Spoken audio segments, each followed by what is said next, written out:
वहीं दूसरी तरफ रीटा किचन में आकर गुस्से से नाक चढ़ा रही थी। सर दर्द हो गया है मेरा इस घर में। सुबह शाम का खाना कम था, जब दोपहर में भी समोसे बनाओ, वो भी सास की पुरानी सहेलियों के लिए। बहुत शौक है ना इनको मेरी सास की बहू की हाथ की समोसे खाने का। अब उनको ऐसे समोसे खिलाऊंगी कि याद रखेंगे जिंदगी भर। रीटा ने मैदा की जगह आटा निकाला और जल्दी से उसमें बिना नमक मिर्च के आलू भर दिए और उनको फ्राई करके सबके सामने लाकर रख दिया। देखा कितनी स्पीड है मेरी बहू के हाथों में। चलो अब जल्दी जल्दी खाओ और बताओ कैसे बना है। मैं ही खाकर बताती हूँ। रोमा ने जैसे ही समोसा खाया उसका मुंह बंद का बंद रह गया, जैसे मुंह में लॉक लग गया हो। है ना लाजवाब? मैंने तो पहले ही कहा था मेरी बहू के जैसे समोसे कोई बना ही नहीं सकता। सीता ने जैसे ही हाथ बढ़ाया समोसा उठाने के लिए तो रोमा ने उसका हाथ पकड़ लिया। क्या कर रही हो? याद है ना हमें घर भी जाना है, कितनी देर हो रही है। अरे पर समोसे तो खा लो बहन, अब इसने इतने प्यार से इतनी गर्मी में हमारे लिए बनवाए हैं। फिर कभी खा लेंगे, अभी चलते हैं। रोमा सीता का हाथ खींचती हुई घर से बाहर निकल गई और बेला सोच में पड़ गई। अभी तो दोनों इतने खुश थे, समोसे खाकर ही जाएंगे, अब अचानक क्या हो गया। किचन से खड़ी ये सब रीटा देखकर हंस रही थी। ये जो ऊपर वाला किस्मत में पड़ोसी लिखता है ना, वो इसीलिए लिखता है ताकि पड़ोस की बहू की बुराई कर सके। अगर आज मैं इनको अच्छे समोसे खिला देती तो आए दिन यहीं आकर डिमांड क्या करती। अब समोसे तो छोड़ दो, चाय पीने भी नहीं आएगी और मेरी सास को कभी पता भी नहीं लगेगा कि क्या हुआ था।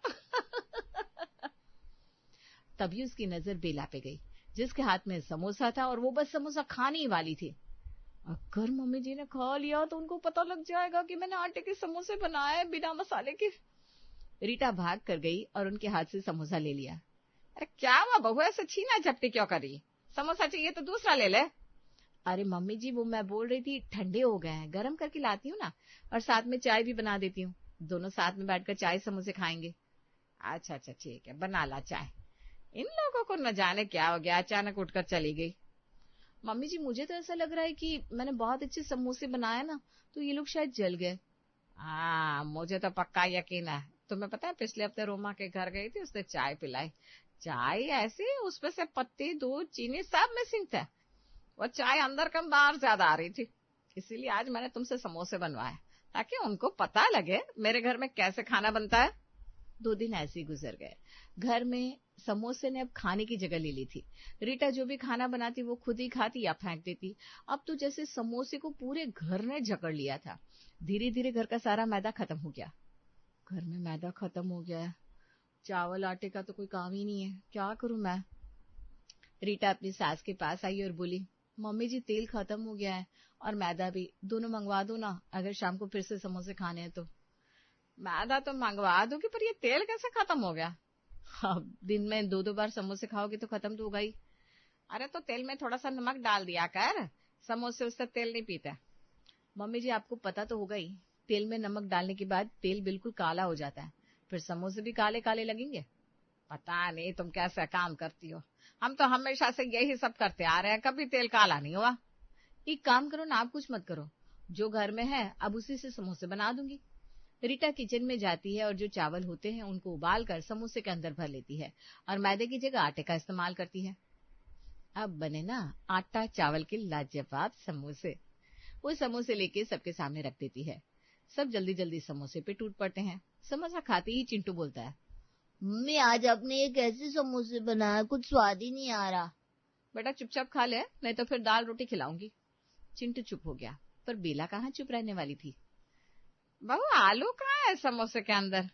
मम्मी जी चिंटू वैसे भी सारे आलू निकाल कर ही समोसे को खाता है, इसलिए आज मैंने आलू की जगह चावल भर दिया।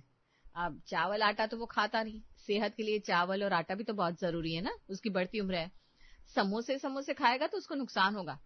अब चिंटू आराम से खा रहा है तो आपको अच्छा नहीं लग रहा क्या? आपकी तो उम्र हो गई है मम्मी जी, मेरे बेटे के शरीर में तो कुछ जाने दो, उसे समझाना चाहिए, पर आप तो उसके साथ मिलकर समोसे खाने की जिद करते हैं सब। तो मम्मा मेरे साथ चीटिंग करी है। चिंटू तुमने बहुत खा लिए समोसे, अब और कोई नहीं खाएगा, कोई भी नहीं खाएगा समोसे।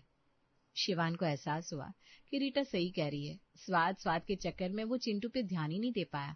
बेला ने कुछ बोलने के लिए मुंह खोला, तभी शिवान ने कहा, रीटा तुम ठीक कह रही हो, आज से तुम चावल और आटे के समोसे बना सकती हो, तुमको कोई कुछ नहीं बोलेगा।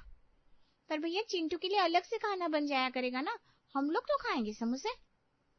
चिंटू सामने रखे समोसे देखकर नॉर्मल खाना खा लेगा क्या? कभी तो दिमाग की बात किया करो। ठीक है, आज से तुम हम सबके लिए नॉर्मल खाना ही बना देना, पर ये आटे चावल के समोसे मत बनाना, इसको खा के मेरा जायका ही खराब हो गया। अब से मैं भी दाल चावल खा लूंगी बस। मम्मा आप भी भाभी की बातों में आ गई।